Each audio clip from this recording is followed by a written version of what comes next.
One of the clearest areas where expectations have been overturned is in birds, specifically pigeons. For generations, pigeons were dismissed as simple urban scavengers, but controlled tests have shown that their minds are far more capable than most people assumed. Research teams found that pigeons can classify objects into categories, distinguishing between photographs containing trees, humans, or even specific pieces of art. What makes this extraordinary is not just the act of recognition, but the ability to generalize that recognition to new images they had never seen before. It's not rote memorization, they're applying learned rules to entirely new situations. That's the kind of cognitive flexibility we once said belonged mainly to mammals. If pigeons, with brains only a fraction of the size of a walnut, can demonstrate this kind of abstraction, it raises an awkward question. How much of what we consider human intelligence is actually far more widespread? Down in the oceans, octopuses add another surprise. Their nervous systems are unusual. Much of their processing power runs through their arms as if each limb has a semi-independent mind. That alone makes their behaviors fascinating, but recent studies highlight something even stranger. The suckers on their tentacles can taste microbes directly, a form of chemoreception so refined that the animals sense potential food or hazard simply by touching surfaces. At the same time, footage of octopus mothers has shown a degree of care once thought improbable in invertebrates. Some females meticulously blow jets of water across their eggs to clear away debris and keep oxygen circulating during the many months of brooding, ensuring the highest chance of survival. These aren't just unconscious reflexes, they're complex, targeted actions with purpose. If creatures often described as alien can raise their offspring with such delicacy or detect the world with biochemical precision, how different are the building blocks of our own intelligence, really? Then there are social behaviors emerging among marine mammals. Killer whales, long recognized as smart hunters, have been caught on drone footage engaging in something more subtle than predation, swapping strands of bull kelp and rolling them between their bodies as they swim. Far from play alone, researchers believe this counts as tool use, with the kelp acting as a natural brush to scrape away parasites and dead skin. Orcas not only cooperate in hunting, they may now also cooperate in grooming, turning floating vegetation into shared instruments of health. When observed across entire pods, the action starts to look like a form of social bonding, reinforced by tools, an ability we have mostly reserved for primates. If whales in the open ocean are capable of modifying their environment to aid each other, we're forced to rethink whether the divide between tool-using humans and the rest of the animal kingdom is anything more than a fading illusion. These three portraits, pigeons sorting categories, octopuses refining both senses and parenting, and orcas grooming each other with natural tools, all strip back assumptions about exclusivity. It used to be convenient to say that foresight, advanced senses, and social technology set us apart. But case by case, the evidence shows otherwise. If these behaviors keep surfacing across birds, invertebrates, and marine mammals, how much longer can we talk about intelligence as if it is scaled against a human yardstick? A century ago, primates wielding sticks for simple tasks revolutionized science. Today, it seems every few years another species forces us to recalibrate, whether by proving they can plan, nurture, or build identities through shared routines. When technology, high-speed imaging, underwater drones, fine-scale lab studies lets us watch more closely, the discoveries line up with remarkable consistency. Intelligence doesn't cluster in one lineage or one body type. It emerges where conditions demand it. The implication is straightforward. There is no single ladder leading up to us, but many branching routes to sophisticated behavior. Each discovery narrows the space we once thought human minds alone could occupy. And if animals we overlooked can reframe intelligence so easily, the same principle likely applies to the boundaries of human capacity itself. Next, human bodies and records that stretch what we thought physically possible. Human body records we never expected. Human records always seem to divide into two categories: the ones that showcase raw endurance and strength, and the ones that highlight strange, almost forgotten capabilities of the body. In 2025, Guinness World Records collected thousands of submissions and sifted out a handful that demonstrate just how far people are willing to go to test their limits.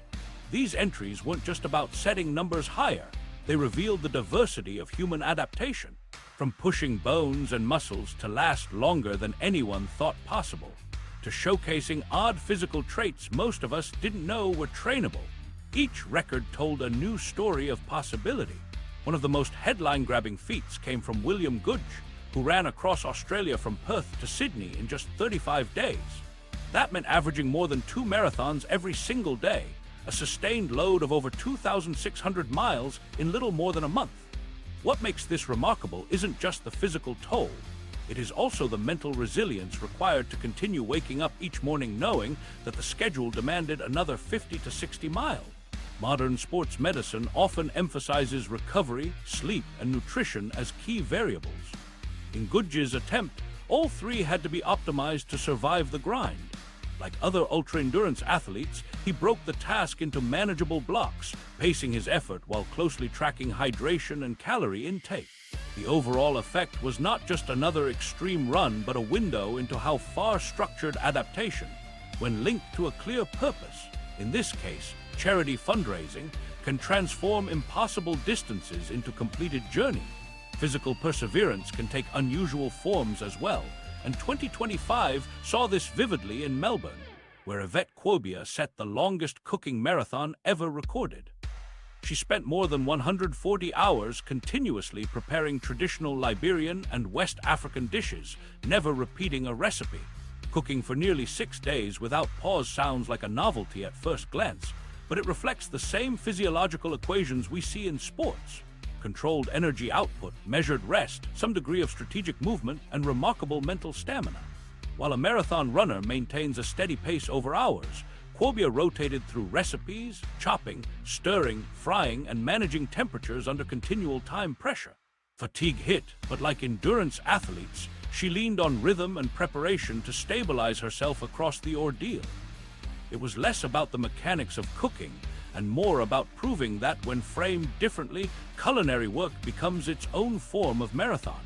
Some world records leaned closer to the bizarre edge of human potential. In California's redwood forests, Layla No One secured the record for the longest suspension by hair, dangling for over 25 minutes. While circus artists have showcased this tradition for centuries, few believed it could be pushed to such durations in a modern context. The human scalp, connective tissue, and follicles aren't designed to hold full body weight for extended periods, yet through careful training and conditioning, she strengthened not only her hair but the supportive musculature around the head and neck. It became a hybrid of art and science, equal parts acrobatic tradition and anatomical experiment. To spectators, it was purely awe-inspiring, but for physiologists, the achievement demonstrated plasticity in tissues that are usually ignored when thinking about load-bearing ability. Equally striking were tandem records that combined endurance with social messages. Dr. Mira Velankar and Dr. Manisha Wagmer cycled more than 4,000 kilometers across India, from Kibithu to Kochwar. Covering 7 states, their journey was not only a test of sustained muscular power, but also a campaign promoting women's empowerment and environmental awareness. Tandem cycling brings unique demands. Coordination has to be perfect, communication constant, and fatigue staggered rather than simultaneous to prevent collapse. Each day meant recalibrating effort to stay balanced, physically on the bike and mentally aligned with each other. Standing alone, it was a superb athletic record. Framed with their advocacy, it demonstrated how endurance can become a medium for social storytelling. Guinness also highlighted feats of biology that cross into the surreal, like Williams Martin Sanchez Lopez of Uruguay, who set the record for the farthest eyeball protrusion at 19 millimeters. Known as eyeball popping, the ability is rare and usually avoided for safety reasons, but Lopez trained to control the muscles and pressure around the eye sockets to achieve the record under medical supervision. On one hand, it may appear more spectacle than science. On the other, it reminds us that the human body hides flexibilities and capacities largely unexplored in everyday life. Put in the same book as marathon runs and cycling tour, it reframes our understanding of what physical can mean. Lighter records cut across endurance and novelty with a spirit of awareness. Chris Green completed his 113th marathon wearing a heavy rhino costume, becoming the record holder for most marathons run in an animal outfit.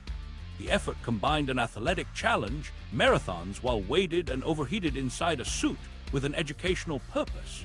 drawing attention to endangered rhinoceroses. He might have slowed his times and run less comfortably, but the persistence across more than 100 races under the same conditions reinforced both stamina and determination. It echoed the broader lesson repeated across all endurance records. People do not just chase numbers, they often tie their attempts to a narrative, whether advocacy, tradition, or sheer curiosity. Not every record was about individuals. Communities also showed they could stretch human limits in social cooperation. A small French town gathered over 3,000 people dressed as Smurfs, breaking the mark for the largest gathering of Smurf lookalikes. At one level, it was whimsical. At another, it required significant collective planning, rallying participants, and sustaining enthusiasm for an eccentric goal. The accomplishment functioned like endurance, stretched across an entire town rather than a single body, highlighting how group commitment can carry the same qualities of focus and persistence as individual feats. Taken together, these records remind us of a crucial training principle echoed across sports science. Adaptation is gradual and requires consistency. Whether it is a runner breaking down thousands of miles into manageable sets, a cook extending time at the stove in increments, or a cyclist carving days into long but controlled sessions, the structure remains the same. Each athlete or participant built tolerance step by step, guided by discipline and patience. The physiology adjusts, muscles recover faster, tissues strengthen, breathing calms, and what once felt like a ceiling becomes survivable. This principle may not inspire everyone to seek a Guinness plaque, but it underlines that limits are rarely absolute. They represent the point before training has reshaped the body and mind into something more capable. And behind the data and statistics of longest, farthest, fastest, or strangest, there is a cultural pull. These records fascinate because they test not just individuals but collective imagination about what a body can sustain. A marathon in costume connects joy to awareness. Cooking through nights links culture to perseverance. Running across a continent ties athleticism to charity. Each transformation feeds a broader sense that the extraordinary rests within ordinary physiology, waiting for the right rhythm of stress and repetition to push it forward. If endurance captures the outer shell of possibility, another field reveals where imagination and rules collide in surprising ways. Odd competitions that look made up but command international attention. Competitions that sound fake but are real. One of the most established examples of these unlikely tournaments takes place in Finland, where people gather for the mobile phone throwing championship. At first glance, it seems like pure parody. Athletes step onto a field, lift a device that most of us cradle in our hands all day, and then hurl it as far as possible. But it isn't chaos. The event has standardized rules on throwing style, categories for different divisions, and regulated measuring system. Phones fly through the air like misshapen javelins, their uneven weight and flat surfaces making them unpredictable. A thrower has to perfect the angle of release and timing to squeeze out extra distance, since raw strength alone rarely secures the longest launches. Over the years, the contest has developed international offshoots, with participants in several countries replicating the format and chasing record marks. What looks comedic from the outside transforms into a test of precision mechanics, athletic engineering applied to the most ordinary object of daily life. Thousands of miles away in Angels Camp, California, the annual Jumping Frog Jubilee turns an old local story into a major event. The rules are simple but oddly captivating. Each competitor gets a bullfrog, locally caught or borrowed from approved suppliers, and guides it through 3 jumps on a measured track. Frogs must be at least 10 centimeters long, and they cannot be touched during the attempts. Handlers instead clap, whistle, or shout just behind the starting line to coax the animal forward. The total of the 3 hops is what counts. While this might sound like something improvised at a fair, the event is tracked closely by the California Fish and Game Commission to ensure both regulation and protection of the frog. Some leaps stretch several meters, and winning frogs achieve near-mythic reputations in the community. What makes this contest gripping is the partnership. Unlike most sports, the outcome depends on both the animal's unpredictable effort and the handler's strategy for motivation without interference. Watching handlers encourage reluctant frogs or celebrate unexpected bursts of distance creates a balance of skill and chance that keeps the audience invested year after year. In England, another contest rejects both fairness and safety while still pulling crowds in the thousands. The Cooper's Hill cheese rolling and wake continues as one of the most notorious sports worldwide. A round of cheese is released down a nearly 45-degree slope, and dozens of racers sprint after it. Calling it a race is optimistic. Within seconds, bodies somersault, arms flail, and most participants collide with turf or each other long before reaching the finish. Injuries are frequent, ranging from sprains and broken bones to concussions. Yet, despite the obvious risks, the event returns each year. For locals around Gloucestershire, cheese rolling represents continuity with traditions dating back more than 100 years. The winner earns not just the cheese itself, but also local recognition that far outweighs the prize. Spectators travel from around the world for a glimpse of reckless bodies chasing a spinning dairy wheel, but for communities nearby, it is a ritual of identity. Why people continue to cherish events that cause so much injury is a question that follows the event everywhere it's mentioned, and it threads directly into the larger cultural consideration of risk that shapes so many traditions. Placed together, these competitions embody a rhythm, simple rules, strange materials, and absolute commitment from their participants. In Finland, the balance of timing and power turns a phone into a projectile worth calibrating. In California, an unpredictable frog becomes a professional competitor with fans and strategies surrounding it. In Gloucestershire, a cheese wheel transforms a hill into a proving ground for speed and recklessness. Structured rules verify outcomes, local governments recognize winners, and people dedicate time and preparation to something most would dismiss as whimsy. It is the seriousness beneath the absurdity that makes them compelling. Looking beyond the spectacle, you find the same elements as traditional sports: measured performance, careful training, dedicated followings, and even safety officials monitoring the contest. The appeal rests in the novelty.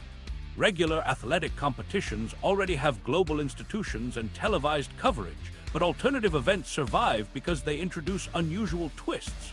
They press familiar tools, whether a phone, a frog, or a wheel of cheese, into environments that transform the ordinary into something nearly unrecognizable. Spectators respond as much to the oddity as to the skill. Someone catching sight of a headline about frog jumping distances may laugh, before realizing the competition has persisted for decades under official oversight.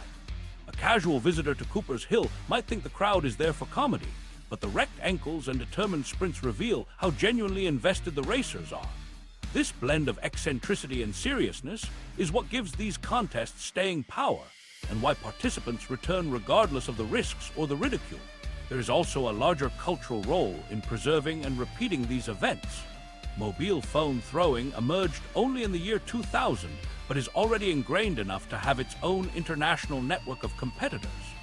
Cheese rolling, in contrast, represents a link to the early 19th century and refuses to soften its dangers for modern sensibilities.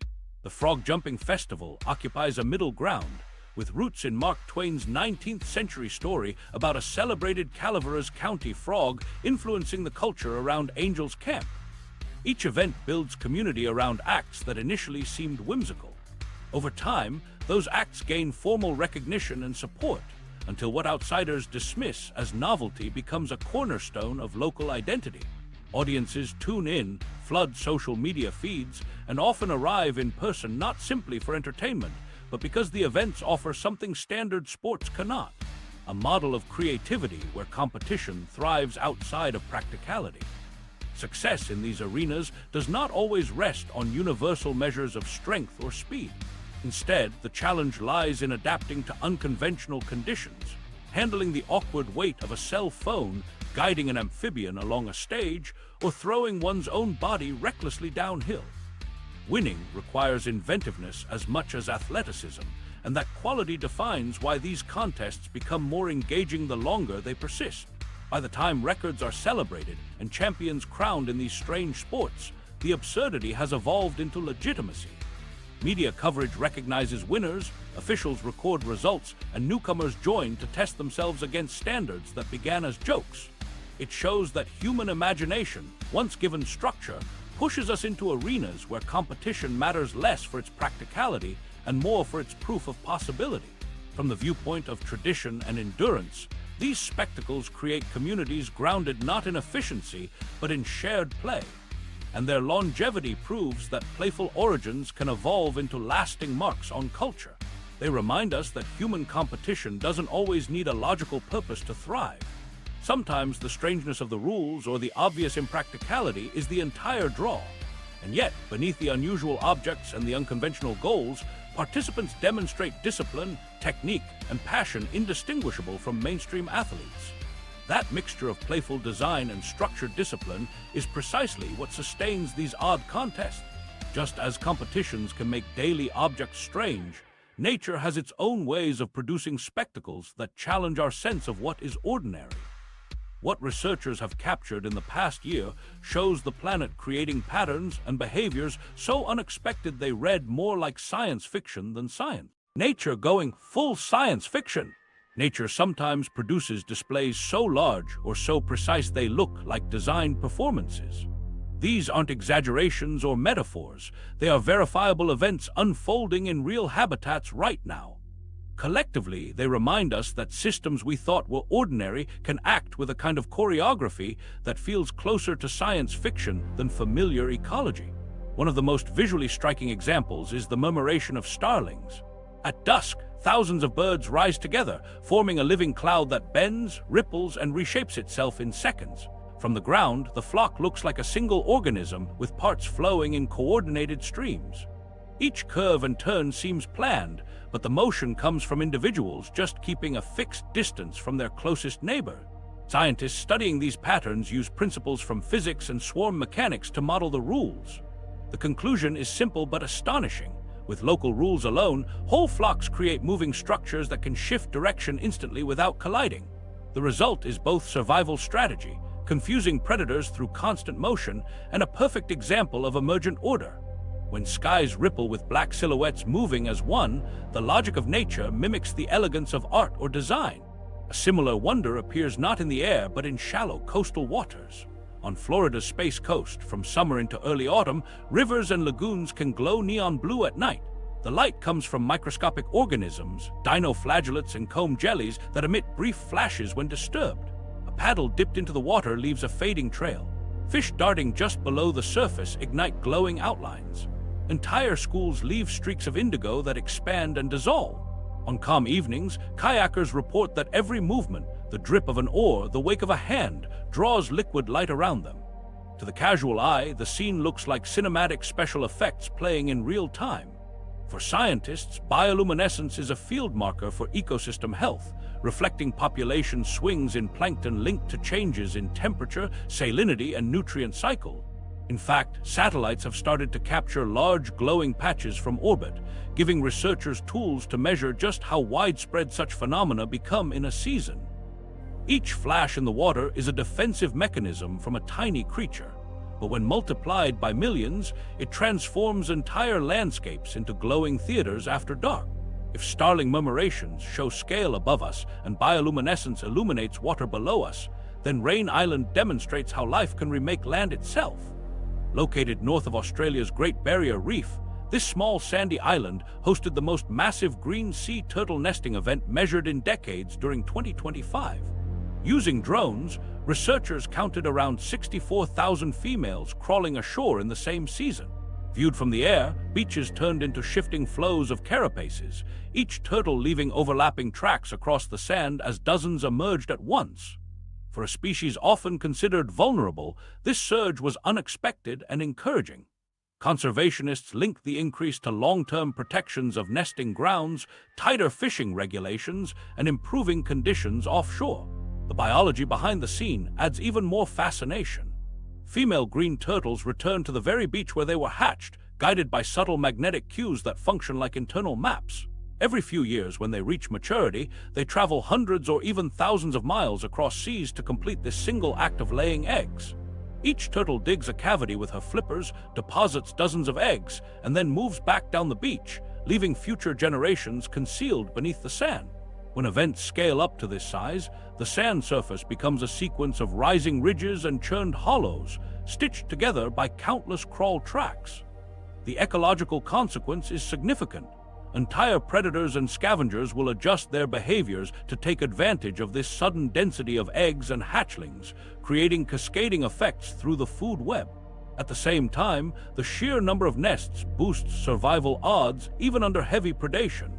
demonstrating how synchronized mass action ensures persistence of the species. These three examples, starlings weaving above fields, waters pulsing with blue light, and turtles blanketing a remote island, illustrate how collective behavior and environmental triggers create spectacles almost beyond comprehension. Each has its roots in basic needs: avoiding hawks, defending against fish, ensuring reproduction. Yet when thousands or millions of organisms respond at once, the outcomes stretch familiar patterns into something that feels engineered. Scientists approach them as natural laboratories for studying synchronization, population health, and resilience. To casual witnesses, they resemble scenes from future narratives or imagined worlds made real in the present. Technology again plays a central role in turning observations into knowledge. Faster drones with thermal imaging reveal nesting turtles impossible to count from ground level. Satellite instruments note patches of glowing plankton over dozens of miles. Computer modeling helps decode starling movements by comparing them to particle flows and fluid mechanics. Without these tools, most of these events would remain local curiosities, seen only by nearby communities. With them, they become global signals of how interconnected life can be, and how precise its coordination sometimes grows. Looking at them together gives a broader lesson about planetary systems. Organization does not only exist in advanced societies or in machines, it also rules the skies, seas, and shores when life groups in numbers.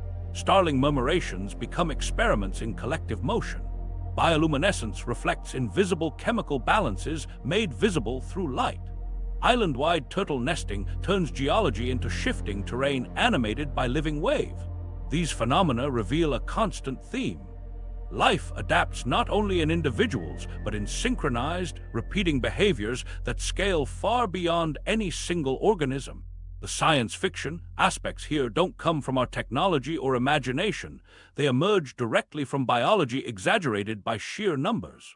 Bright waters, blackened skies, moving beaches.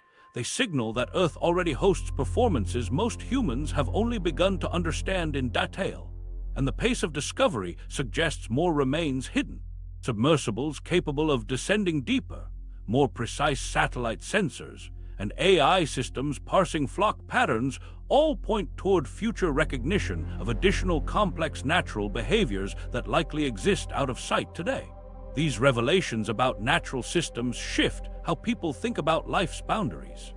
If birds can coordinate like particles, if microbes can stain oceans with temporary light, if reptiles return across vast oceans to swarm one point of land, then intelligence and complexity may not rely on individual cognition at all.